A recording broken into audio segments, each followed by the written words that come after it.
이낙연 전 대표가 굉장히 좀 특별한 얘기를 했습니다.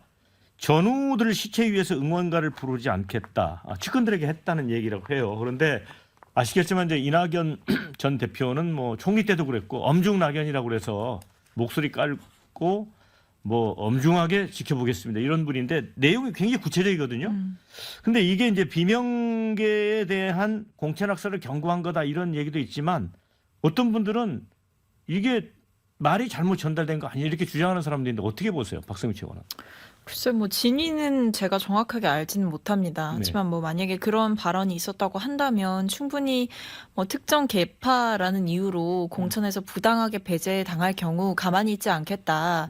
뭐 그런 것으로 보여지는데 그런 해석을 해볼 수가 있는 거죠. 근데 뭐 사실 당 안에서 지금 시스템 공천을 하겠다라고 공공연하게 밝히고 있고 저희가 네. 지금까지 일관된 기준으로 공천을 해왔기 때문에 사실 어떤 계파라는 이유로 또는 뭐 이재명 대표와의 친소 관계를 이유로 누군가를 쉽게 자르고 쉽게 뭐 붙이고 이럴 수 있는 상황은 사실 아니에요. 그만큼 우리 안에 너무 이제 후보자도 많고 이런 상황이기 때문에 공천의 칼을 잘못 휘둘렀다가는 뭐 대거 무소속 출마를 한다든지 뭐 이럴 수가 있는 상황이라서 아마 뭐 일각에서 우려하는 것처럼 공천 학살이 공공연하게 자행되지는 않을 것이다. 저는 이렇게 보고 있거든요. 그래서 중요한 거는 시스템 공천을 하겠다라고 했던 그 대표로서의 분명한 기준을 가지고 민주당의 그 원칙을 지켜나가는 게 가장 중요한 것으로 보여지고 이낙연 대표께서 최근에 뭐 언론과의 인터뷰도 단독으로 뭐 하시고 네. 여러 정치적 발언들을 하고 있는데 제가 봤을 때 총선을 앞두고 좀 본격적으로 움직이고 계신 것 같아요.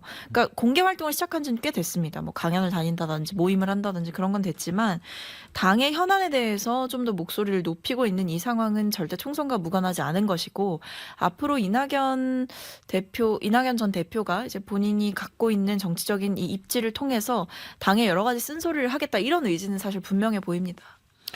아까 그 이낙연 대표가 이제 언론 인터뷰에서 내년 총선 의석수 전망을 묻는 질문에 제3세력의 성적이 변수다 이런 얘기를 해서 신경민 전 의원 발언하고 또 연결지어 보면 이낙연 대표가 제3지대를 조금 고민 중인 게 아니냐 이런 분석도 있는데 어떻게 보십니까?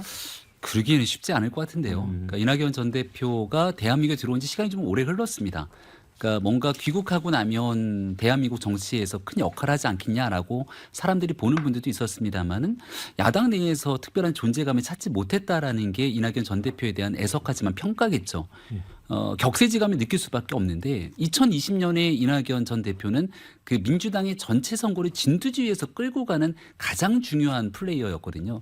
근데 지금은 이낙연 전 대표를 유력한 대권 주자로 평가하지도 않고 이낙연 전 대표 중심으로 새가 모여들지도 않습니다.